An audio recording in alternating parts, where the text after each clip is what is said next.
SS media நண்பர்களுக்கு வணக்கம். நான் உங்களுக்காக அனிதா. இன்றைக்கு நாம் காணவிருப்பது அமெரிக்க ஜனாதிபதி தேர்தல், ஜோ பைடனின் வெற்றிக்கு எதிரான மேல்முறையீட்டு வழக்கு தள்ளுபடி.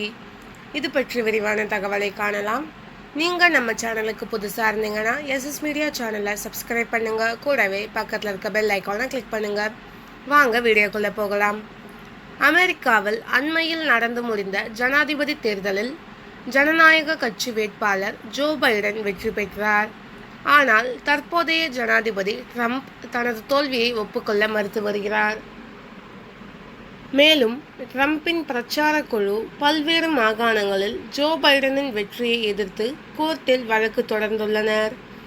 அந்த வகையில் தேர்தல் வெற்றியை தீர்மானிக்கும் முக்கிய மாகாணங்களில் ஒன்றான பென்சில்வேனியாவில் பதிவான பல லட்சம் தபால் ஓட்டுகள் செல்லாதவை என அறிவிக்க கோரி ட்ரம்ப் பிரச்சார குழு சார்பில் அந்த மாகாண கோர்ட்டில் வழக்கு தொடரப்பட்டது.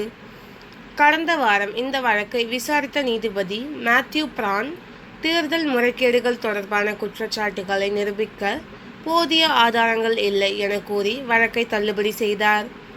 இதையடுத்து ட்ரம்ப் பிரச்சார குழு இந்த வழக்கை மேல்முறையீட்டு கோர்ட்டுக்கு எடுத்துச் சென்றது.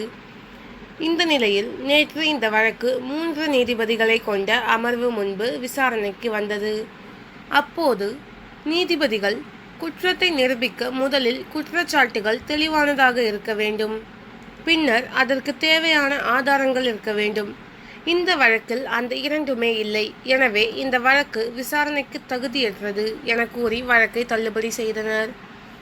இது ட்ரம்ப் தரப்புக்கு பெரும் பின்னடைவாக அமைந்துள்ளது. எனினும் இந்த வழக்கை அடுத்த கட்டமாக சுப்ரீம் கோர்ட்டுக்கு கொண்டு செல்ல உள்ளதாக ட்ரம்ப் பிரச்சார குழு தெரிவித்துள்ளது. இந்த வீடியோ உங்களுக்கு பிடித்திருந்தால் லைக், ஷேர், கமெண்ட் பண்ணுங்க. மேலும் தகவலை தெரிந்து கொள்ள எஸ்எஸ் மீடியா சேனலை சப்ஸ்கிரைப் பண்ணுங்க. கூடவே பக்கத்தில் இருக்க பெல் ஐகானை கிளிக் பண்ணுங்க.